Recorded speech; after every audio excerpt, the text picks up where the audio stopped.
What is the RPE scale and how can it help you manage your training in an intelligent way? My name is Brian Bender and I'm the owner of Elevated Kinetics. RPE stands for Rate of Perceived Exertion. Back in the day, it was actually designed for endurance sports and it was on a scale from 1 to 20. Now, that got extremely confusing for what that meant. If I was supposed to go for a run at RPE 13.5, what the heck does that mean? So for us, and in the strength world, we've actually simplified it quite a bit, and it's on a scale from 1 to 10. Every coach has maybe a little bit of a different definition for their own RPE scale, but in my programs, what it means is an RPE 10 means complete maximal effort. Now, that counts both for endurance and body weight and the barbell exercises. But as I talk about the rest of the scale right now, I'm going to talk about it as it were to be a barbell exercise. So 9.5, maybe you could do one more rep. It's going to be sketchy. Definitely need a spotter. A 9, you could definitely do one more rep, but not 2. 8.5, maybe do 2 more reps, but not for sure. Whereas an RPE 8 is you could definitely do 2 more reps, but not 3. Same, so on and so forth for RPE 7.5. Maybe I could get 3 more reps. But an RPE 7 would be, I could definitely do 3 more reps, but not 4. 6.5 is borderline warm-up weight, and 6 and 5.5, it's not really work sets. A lot of people think about RPE in terms of percentage, and it doesn't work that way, and here's why.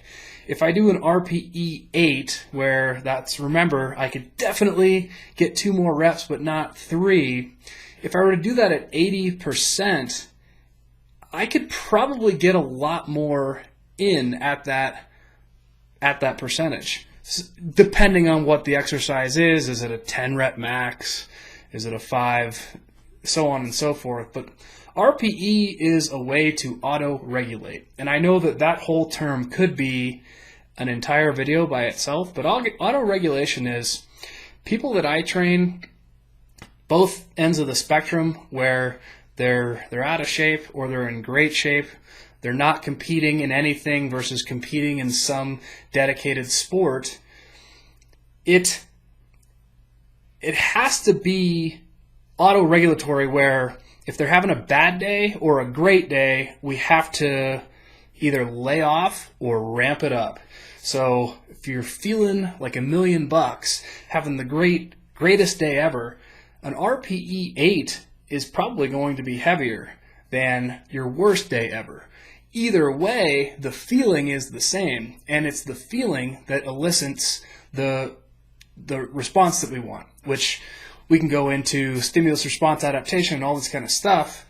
You can look at my other videos on that, but this is for training. You can look at my video on training versus exercise.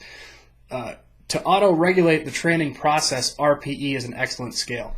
Now, if we're talking about the body weight stuff or even some cardio stuff, RPE 5, totally easy. You can sustain it for long periods of time. This is like walking at a brisk pace. Those are the guys that work with me. We're trying to get these walks in throughout the day. We're walking pretty fast, but we can still talk. We're not like totally out of breath. RPE 6 is 120 seconds before we fail. So it's quite a bit more intense than that brisk pace, because if we continue at that same pace for another 2 minutes, we're going to fail. So that counts for push-ups. If I say set of push-ups at RPE 6, we're about 4 or 5 away from failure, kind of similar to the barbell stuff. RPE 7, somewhat challenging. It's less than 120 seconds until we fail. It's more like 90. And again, just like the barbell, we could probably get another 3 or 4 reps if we're doing push-ups or pull-ups or something like that. 8 is a pretty hard effort. The failure is going to occur in even less time, probably within a minute. And now we're talking about, again, if we're doing bodyweight exercise, pull-ups, push-ups, whatever, we got another 2 to 3 reps before we fail. RPE 9, really hard. Failure is going to happen in 30 seconds or less. We could maybe eke out another rep or 2. And RPE 10 is, of course, maximal effort. Failure is going to be imminent. We cannot do another rep before we fail, and there is no time left because we are going to fail at the push-up or the pull-up or the sprint. Hopefully that has been a helpful explanation of the RPE scale for my programming. You might be watching this if you are currently one of my athletes, or you might just be watching this for your own information on rate of perceived exertion. Hope you enjoyed it.